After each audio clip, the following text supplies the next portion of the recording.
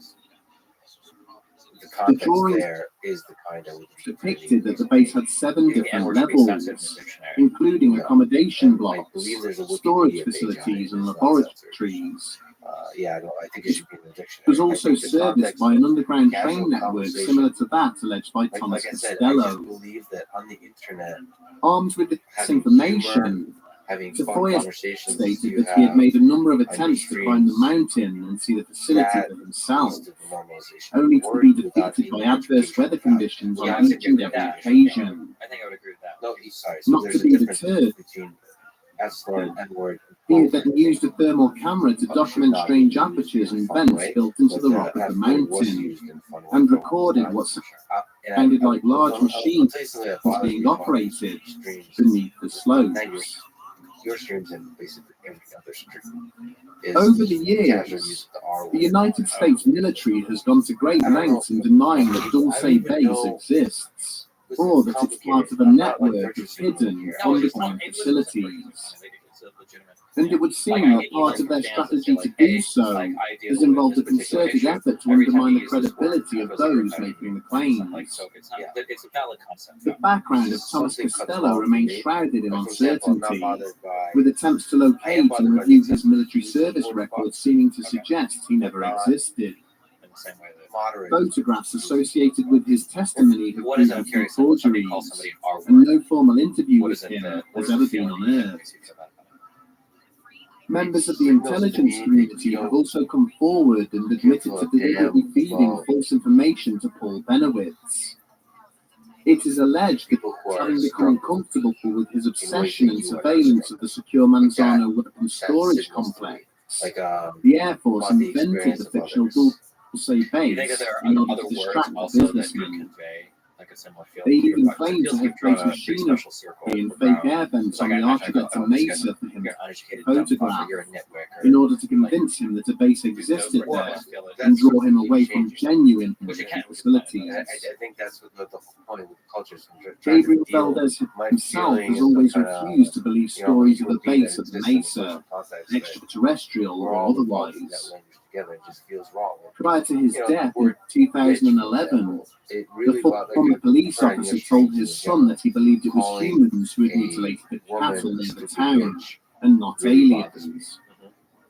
He cited secretive nuclear testing in and around New Mexico during the 1960s, claiming samples had secretly been removed from local cattle to test for radiation poisoning. I think it speaks to a bigger sense of There are civility, equally detailed cases both for and against the existence of a base beneath the Archuleta Mesa and the secretive work which is allegedly being conducted there. With so many stories, it is difficult to know which sources to trust. It is not beyond all possibility that the US government is in possession of secret underground military bases, constructed well away from prying eyes. But at the same time, some of the claims attached to them seem so outlandish that they push any notion of their existence towards ridicule. However, throughout this episode, we have deliberately avoided the most detailed and impassioned evidence for such an underground structure at Dulce. That of a man who claimed he was a former worker of the secretive site and had survived a horrifying battle unfolding between human and extraterrestrial forces during the excavation of what would become the eventual facility there. Join us next week as we examine the testimony of one Phil Schneider. As a fan that believes in your mission, it just makes you look ineffective and bad and uninspiring to young people that look up to you. Because those young people are going to use those words that you're using, and they'll do it much less effectively. This is the problem. Yeah, I guess the challenge is always just finding the line. Like my vocabulary shifted dramatically from even from like 2 or 3 years ago. I think my vocabulary shifted quite a bit as we've like kind of gotten rid of some words and some of these kind of out. The R word is one that has kind of gone out and come back and gone out and come back. That one we've definitely gone back and forth on. I know there are different thoughts about it in different communities on the internet. This is interesting. I'm just telling you. Yeah. For me, it cuts. And I'm not a social justice warrior type. It cuts pretty hard. So you're saying I'm just a subscriber.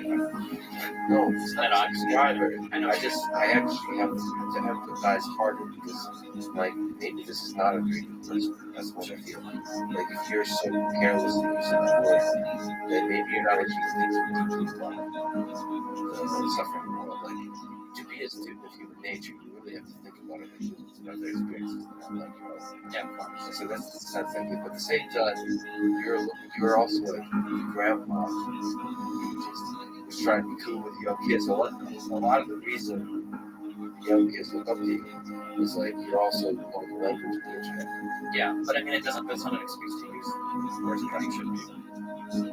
I guess the question that I would have, because it's always a struggle, to some extent it's kind of happened, is let's say that like 3 years ago, I would have said I'm no longer saying the R word. I'm just going to get rid of that in my vocabulary. Like, is there a chance that today we would be having a conversation about like, why do you call people dumb fucks? Like, is that really appropriate? Like, does this attack at the core of like somebody's like level of intelligence, education, opportunities in life? Like, is that where you don't think so? I think that's as the kids say, cope. You really think so? I think because the words have definitely moved in a way where it's like this was okay, now it's not. This was okay, now. So you're standing your ground by using. Listen, you could, but I think it's better to use those words if you in want our to defend previous the ground, episode, or stand up. we examined reports from various individuals who stated that there is a secret facility buried deep beneath the New Mexico town of Dulce. I'm going to be honest. But we deliberately avoided the testimony of one man, who is arguably the most controversial figure in the allegations surrounding the possible existence of Dulce base. A man who claimed he was the survivor of a war